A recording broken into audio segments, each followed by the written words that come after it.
Hi again. Welcome back to my podcast. Thank you so much for the immense support I've been getting. Thank you guys for following my Instagram page. Thank you guys for subscribing to my YouTube channel. It's really encouraging to see that people actually want to hear what you have to say or they just want to relate to what you have to say anyway. So, yeah, thank you and welcome back. So, today we'll be delving into communication. We'll be talking about the effects and the advantages of having a good communication. So, I was on my phone some days ago and I came across this saying, which I'm going to read out to you guys. It says, a good connection can be ruined over the simple fact that you miscommunicated or chose to not communicate at all. A good connection can be easily lost because you chose to ghost instead of speaking on your fears, feelings, and intentions. Just think about that. And I did think about it. I read it more than 3 times because I was trying to be sure I understood what was being, the message that was being passed across. And I was trying to see if I could relate to it. I feel like everybody can actually relate to that because this speaks on a lot of things, and I can relate in the sense that I have been in this situation a while ago, or I have been in it several times, if we're being honest, where whether in friendships or in relationships, there are times when we feel like we are in the right.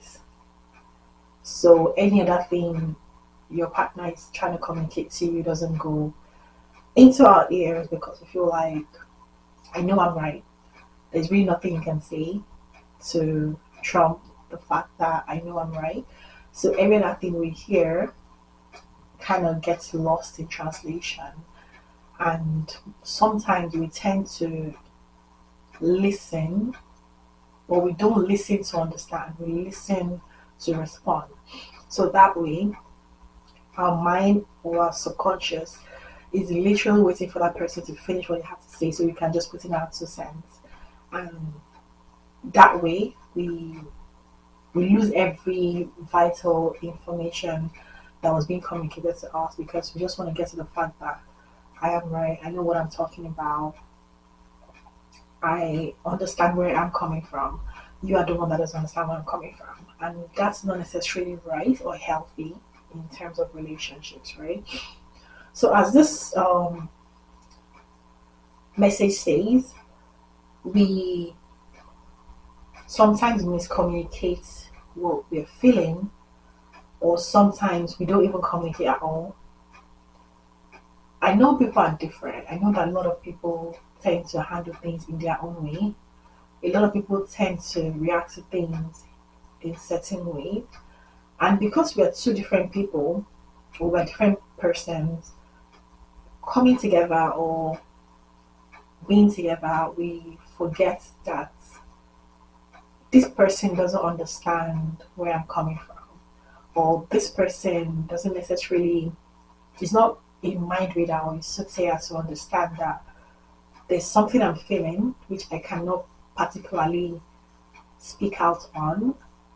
And by no fault of ours, sometimes is it that we get caught up and we just be like, okay, you know what, I'd rather just not say anything. And that way we bottle things up. By bottling things up sometimes, it kind of like just compounds. It kind of like, it's just like having a bowl and we keep putting water in it. Obviously, it's going to get full sometime and then we just explode. So rather than doing that, it's fair that when we have a good connection with someone in terms of relationships or friendships, we should be able to actually communicate our feelings. No matter how trivial it must sound, no matter how minute you might think it is, it's necessary to actually communicate so the other person can understand where we're coming from. The other person can understand us in a way that it won't feel like you're being a burden. Because at the end of the day, when we miscommunicate, most times when we miscommunicate, it ends up in quarrels. Most times when we miscommunicate, it ends up in fights where the other person, if we're being lucky, the other person is also fighting for being right. So it's like we're butting heads. Nobody's listening to anybody, and then before you know what's going on, you stop talking, right? And then I don't know about you guys, but sometimes it happens to me where I miscommunicate or I don't communicate at all. And then after everything happens, I have time to myself to actually think about it. I reflect back on what happened and I'm thinking, oh, okay, maybe I did say something. Okay, maybe I didn't handle it well. Okay, maybe I shouldn't have said this. But then, oftentimes than not, I have realized that I don't necessarily go back to the scene of the crime. I don't necessarily go back and tell the person, okay, you know what, you're right, or you know what, let's talk about this again. Let's rehash this thing and figure out where we both went wrong. This has to do with pride, if we're being honest, because a lot of times what's that word? A lot of times we just let things slide because we don't want the trouble or the load or the baggage that comes with it because we're thinking about the fact that if I go back and try to talk to this person, there's a high probability that person will not be feeling like, okay, yeah, the person was wrong, or the rub it in my face, or all those mundane things that we bring into it when we could easily just sit that person down and talk about stuff. We are humans, and because we are humans, we are also prone to mistakes. We are prone to being in denial. So one thing I know that helps me is me in the on the scene of the crime when things are going on. Maybe I should stop saying crime, but at the spot where I'm not understanding the person, or when it's happening, when the action is happening, instead of talking back or mindfully waiting for that person to finish, like, I'm listening, like, just keep going on and on. I've kind of learned to keep quiet. There's this thing I read somewhere about when you're having an argument with someone, or when someone is trying to explain something that doesn't sit well with you, and you know that personally you're going to say something, or there's a possibility of saying something that might hurt that person. Drink some water, like grab a bottle of water or a bottle of drink, whatever you have at that moment. Take a sip of it and leave it in your mouth. Do not swallow it. That way, you can't speak with something in your mouth, right? So that way, you listen. You consciously leave it in your mouth so that you don't say anything. And then when the person is done talking, you can swallow it. And then that doesn't only just hinder you from talking.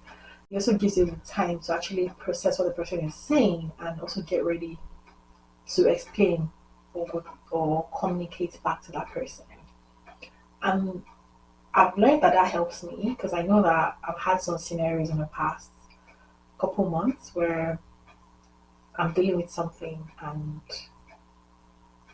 I'm just listening. Or when an action is rubbing off me in the wrong way, or what something someone does to me, I don't respond. I don't say anything at the point. I literally wait to get back home or leave that place and think about it, really replace in my head and tell myself, okay, does this person actually understand what they have done to me, or whatever they said to me that got me upset, or did this person communicate to me in a way that I understood, or is this person just generally being difficult? I literally play everything in my head, and then when I'm pretty much sure, okay, I don't have a response, or okay, maybe I should actually talk to this person, I can now call the person and be like, okay, this is that, you know, lay everything on the table, lay all the cards on the table, and tell the person, okay, this is it, this is it, this is it.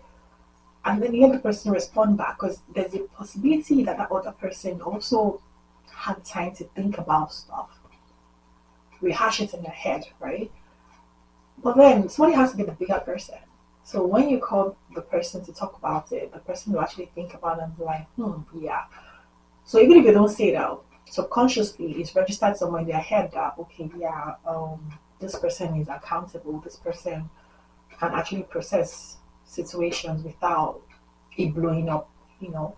And that's something we really need or something we really want to do as adults. I feel like adult friendships, if we're being honest, they are hard. Finding a good connection in terms of relationships is also hard.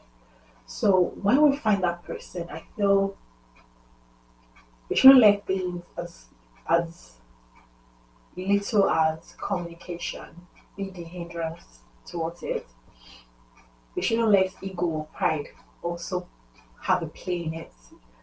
Yes, we're humans, we tend to go there sometimes, but I feel if we let ourselves truly, truly experience the feeling that comes with having a good connection, when things go sideways or when things don't go the way we want or the way we plan, then it will be easier for us to understand where people come from. It will be easier to understand human emotion because more often than not, when we flare up or when our reflexes trick us into believing that we have to, pounce, we have to respond, we have to say something. More often than not, we end up doing the wrong things. And that way, not everybody is patient enough to revisit it. Some people just be like, okay, this is not my kind of person. This is not the energy I want around me. This is not giving me the good vibes. And I don't want to pursue that anymore. And I just step back and just, let go and let God, basically. Which is sometimes a good thing because, I mean, when situations arise sometimes, it also lets us see how the person is as a human being, and it gives us a time or we take a step back and think about okay, yeah, can I actually handle this? Can I actually um do I see myself in the long run being around this person? So that's more like an inner thought. We sit down with it and we think about it. But most times it's called a good connection for a reason. Most times a good connection has to be post meeting that person, post hanging out with that person, post doing things with that person and realizing, okay, yeah, this is actually a good connection. So when we have that good connection, I feel like we owe it to ourselves to actually make something of it.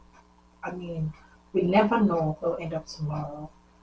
Sometimes a good connection in terms of relationships might not work as a relationship, but nothing stops it from being a good connection as a friendship. So we don't want to lose all of that because we didn't communicate well or because we just decided to miscommunicate or because we just decided to let ego and pride play into it.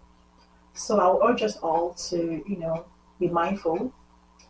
Life is short, like I usually say, and I feel like if we do let ourselves go, take out the ego, take out the pride, immerse ourselves in the ride or the journey of actually networking and meeting good people, and we actually do meet the good people, we should try to hold on to them. We should try to be better people, better persons for ourselves and for our loved ones also, because mi- miscommunication can happen in any form, in any way. A good connection, not just it's not just with relationship. It transcends more than that. A good communication and a good person could be your family. It could be your siblings. It could be anywhere, right? And we don't want to be known as that person who any little flick we are out of it. We walk away. We don't try. We tell ourselves, okay, you know what? I can easily make another connection tomorrow. Guess what? The next connection you're making is still gonna be the same mistake because we don't really validate the fact that there's a problem somewhere. There was a reason why you lost the one you had before. And if a, a good connection is not easy, it's not like you're gonna work out on one good connection and then the next minute you're missing the next connection. It's not it's not promised, right? We don't meet good people every day. People are very finicky nowadays, and when we meet those good people, we should actually try or venture to actually hold on to them for dear life. I mean, I don't mean like being desperate or something, but like we should try to communicate. We should try to be good people ourselves. We should be a reflection of what we expect from other people. If you're a nice person, I know it doesn't always work that way, but if you're a nice person, I do believe that good comes back to those that are good, and bad goes to those that are deserving of it, basically. It might not be instantly, but I mean, if you get what I'm trying to say. But the whole purpose of this episode of the podcast is just to say that we can do better. We should always hold ourselves accountable for our actions, for our emotions, for the way we handle life, the way we go about life, the way we speak to people, the respect we give to people deserving. Everybody's worth saving. Don't give up on your friends or your family or that good connection you have because of something as minute as a miscommunication or not even communicating at all. Like we should venture to be better persons. I'm also venturing to be a better person. This is my 2 cents I'm giving here, so I'm hoping that I've been able to touch someone with um, this particular topic, and I'm hoping that for what it's worth, we could be better people, better persons, and I do pray that we all make that good connection at least once in our lifetime, to be honest. So thank you guys so much for listening to my podcast today. Um, if you've not subscribed to my YouTube channel, please do that. It's Fabulous, Fabulous, Fabulous on YouTube. Please subscribe and also follow us on Instagram on licensed therapist underscore, and also listen to the podcast. It's on Spotify and it's also on Apple. Thank you guys so much.